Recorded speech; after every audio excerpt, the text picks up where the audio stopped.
Hello, I'm Jeff Jekyll, and this is the 2022 Spring Inspectors Conference eConstruction update. A couple of things I'll be talking about today, both new and upcoming eConstruction items, and also PlanGrid features and best practices. The new and upcoming eConstruction sites items. AWP was deployed on Monday, March 7th. Existing SiteManager contracts will remain in SiteManager. All new contracts will be stored and managed in AWP. That includes any 2022 schedule work and all projects let in calendar year 2022. Any projects that were let in 2021, with the exception of any 2022 schedule work, will remain in SiteManager projects until the completion of the projects. We will run these systems in parallel until all contracts are closed out in SiteManager. Below are the training classes that are recommended for each role for AWP. However, users are encouraged to take any class that they have interest in, and they're allowed to participate in as many sessions as desired, including repeating any class.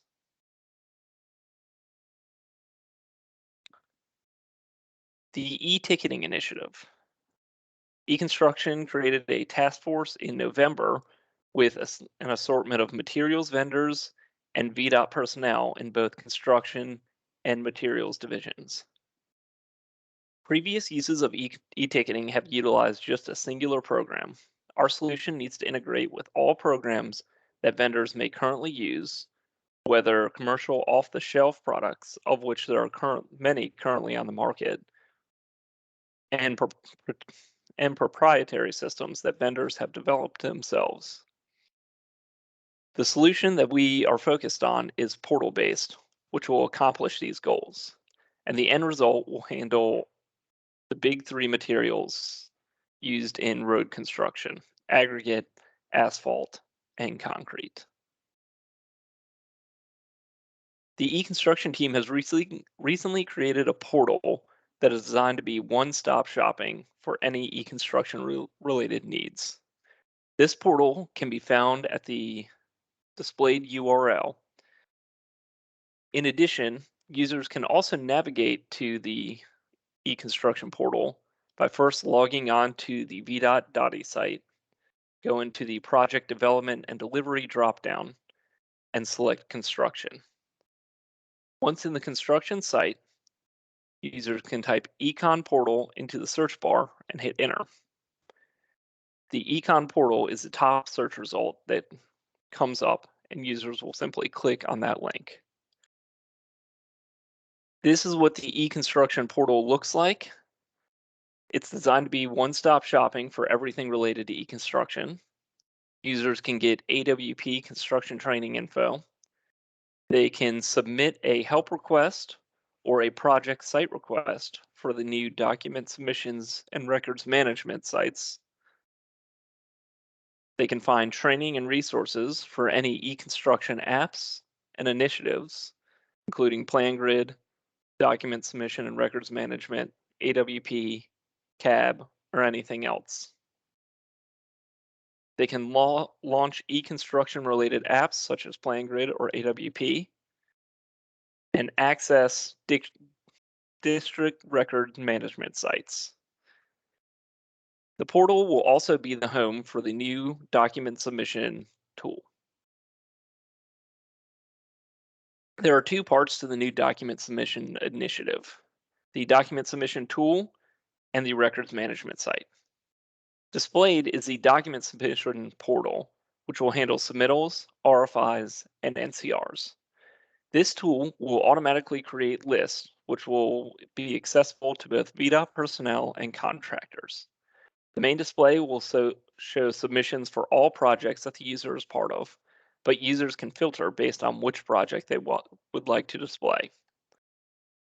Submittal numbers are automatically generated, as are the revision numbers, the -0 or -1 at the end of the submittal number. You can also see the status of where submittals are at, whether they are new, rejected, revised, resubmit, approved, approved as noted, or withdrawn. To create a new submittal, the contractor uses the Add New Submittal button in the top right corner. The new submittal page will pop up with 8 fields for the contractor to fill out and an attachment field at the bottom, which is not pictured. It is then sent to the VDOT project management team, who can then distribute it to the appropriate VDOT reviewers, whether that's materials, structures and bridge, or whomever the submittal may concern. All of these steps automatically generate notification emails for the affected parties. The record management site is designed to standardize the location and structure of project files across all projects. Users will have access to projects that they have been added to underneath the district project sites. Full class on this initiative is in V.U under Document Submission and Records Management, and training materials are available on the Econ portal. PlanGrid Features. DWRs need to be entered into PlanGrid daily. Inspectors should be tracking items, activities, personnel, and equipment daily in PlanGrid. The idea is that inspectors will enter items in PlanGrid while remaining in the field to inspect work, and then use these reports as a reference when you're in the office for AWP input. AWP needs to be input weekly, but the install dates in AWP must correspond to the dates that the work actually took place. The idea behind all of this is that you're not having to keep multiple items such as a field book, iPad, and notepad on you in the field anytime you need to take notes and quantities. It can all be stored on the iPad and then used when making the weekly reports in AWP. One of the best practices that we've seen for DWRs is creating a template with a list of items and equipment as well as general project information, but no quantities. The idea is that inspectors can input things such as equipment, contract items, and units, while leaving anything to do with quantities or specific comments blank. This can be then saved as a field report template, and inspectors can then just open a new template when they start a new field report.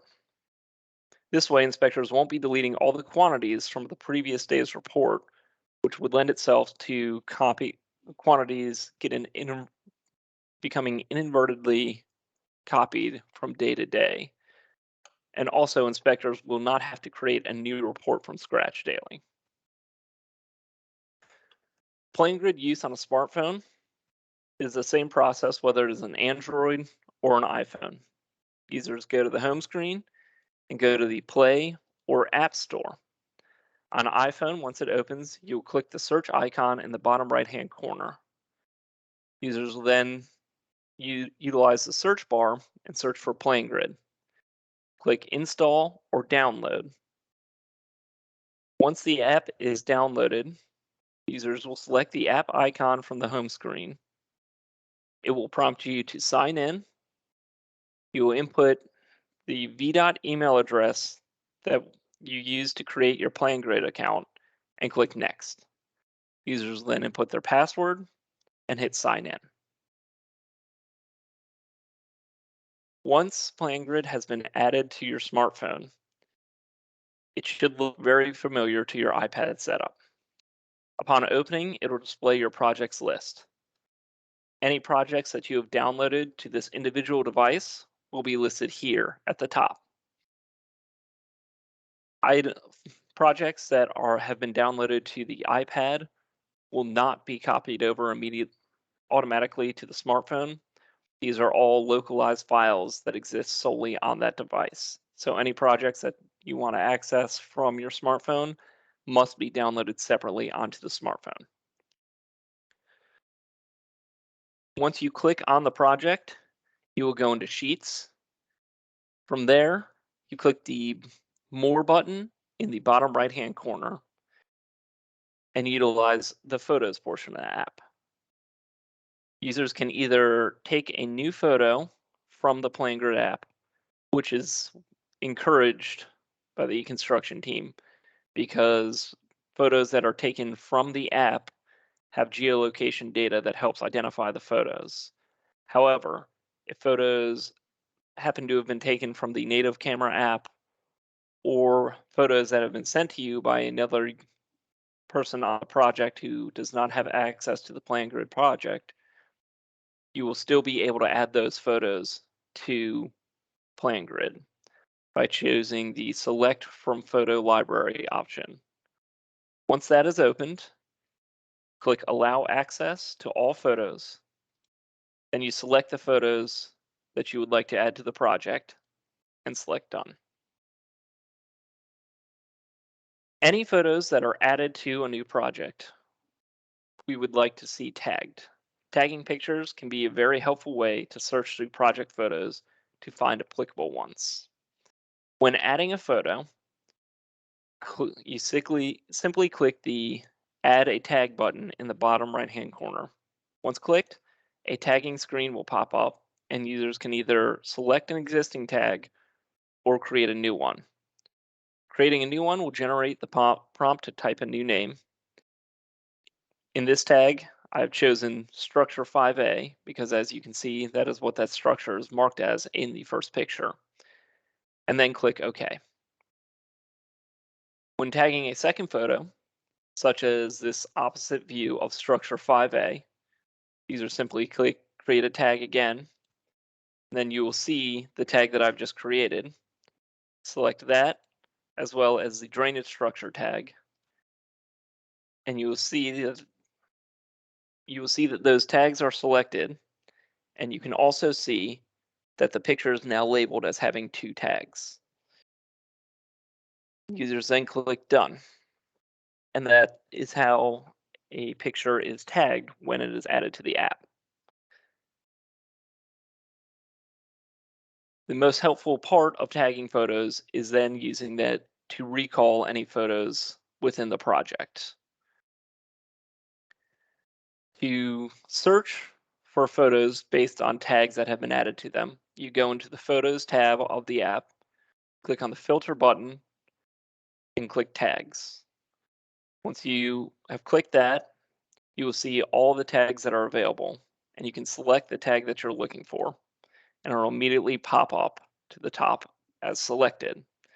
Users can select multiple tags, and as you can see, the photos will start to auto-populate based on the tags that you've selected. This makes it very helpful to reference photos of a particular item on the project if you don't know the particular date that that photo was taken.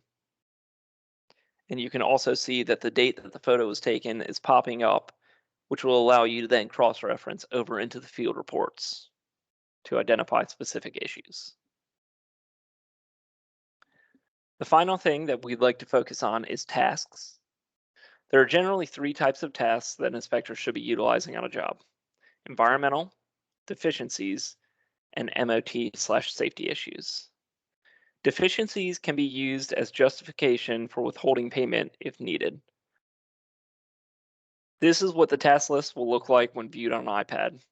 However, this is a situation where the web browser has a much more helpful view, as shown. As you can see, in the task list on the web browser, you can see what the status of the task is without going into the task, as well as the due date that each task is supposed to be completed by. This is an item that we're looking to emphasize with CMs, ACEs, and DCEs, that when tasks are utilized and closed out properly, the task list can give a quick overview as to how the contractor/project is performing. To properly close out tasks, inspectors can simply go to the task and choose the status, which you can see is set to open. Once that's selected, inspectors can then change it to one of these 4 statuses.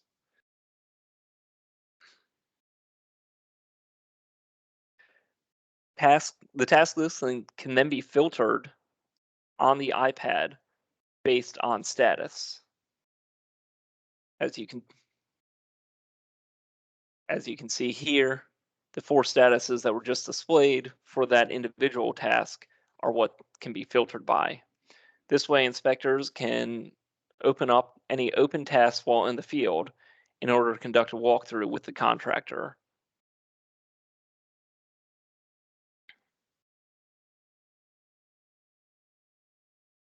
This is a list of eConstruction resources that are available to any users, whether they need help with a particular application or a reminder of how something works. The users can go to the eConstruction portal, which I displayed earlier in this presentation. There are also v.u modules for any new initiative that we've undertaken.